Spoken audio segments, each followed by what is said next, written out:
I'm Dr. Shelly Batra. I'm the president and co-founder of Operation Asha.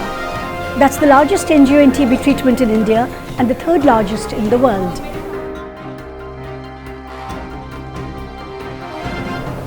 Normally people think of capitalism as something selfish. You are doing something for economic gains for your own self.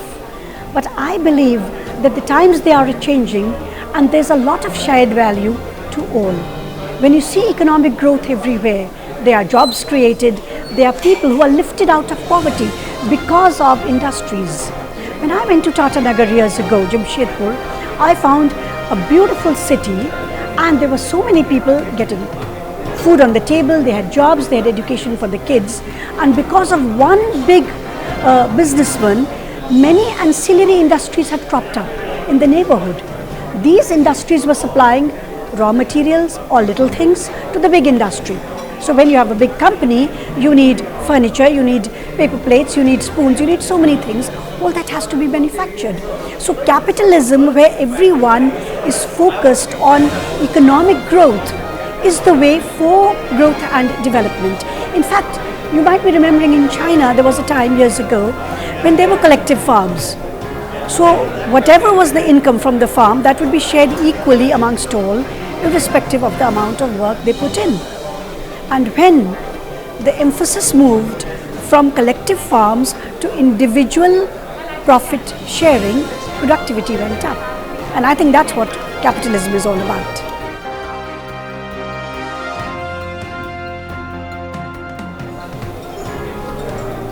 Shared value initiative in India is a relatively new concept, and I think it has great significance for everyone, whether it's the government or the NGOs or the disadvantaged or the big business houses.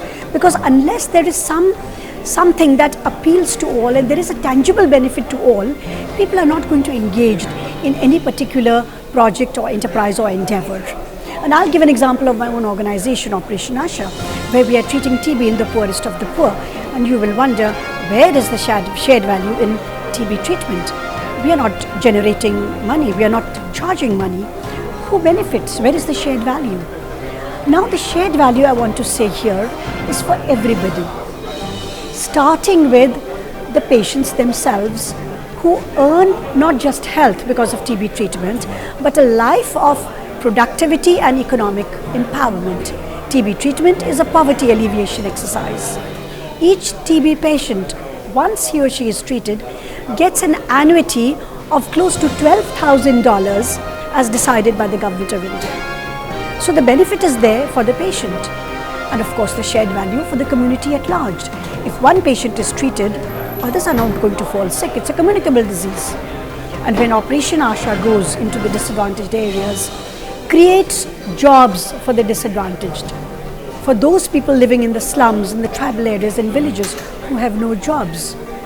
That is where the shared value lies. And these jobs, by the way, are created at a very low cost. So it's low cost job creation that gives added value. The government benefits greatly. The government has got a huge TB treatment infrastructure built at a cost of millions of dollars. And millions have poured in, hundreds of millions have come from the Global Fund to fight TB, from the World Bank, and you name it, and they're pouring the money in it. But if the benefit of the funding and the infrastructure does not reach the poorest of the poor, what is the point of it all? So NGOs like Operation Asha, they provide the vital link between the well-intended, expensive government programs on one hand and the beneficiaries, the poorest of the poor, and thus adding to the value. And I think the biggest value here is for the corporates, the big business houses. Because, let me quote what happened years ago. In 2008, 11,000 business leaders met at the World Economic Forum in Davos. And they agreed that tuberculosis will adversely affect productivity in the years to come. Because where will the workers come? For the factories, for the mines. TB disease is a disease that affects people of prime working age. So companies have now realized that a healthy workforce is needed for improved productivity. I think the shared value initiative will help not just my organization, but many, many others in the country. I belong to the NGO sector, and the NGO sector, we are focused on doing good, on creating value, on social benefit and on development.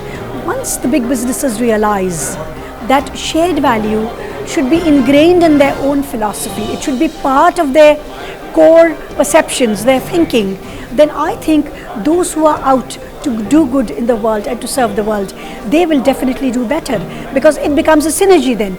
Now the corporates and the NGOs are no longer on opposite sides of the fence. We are working towards a common goal, and that is where the shared value initiative is going to be of great advantage to our country in the decades to come.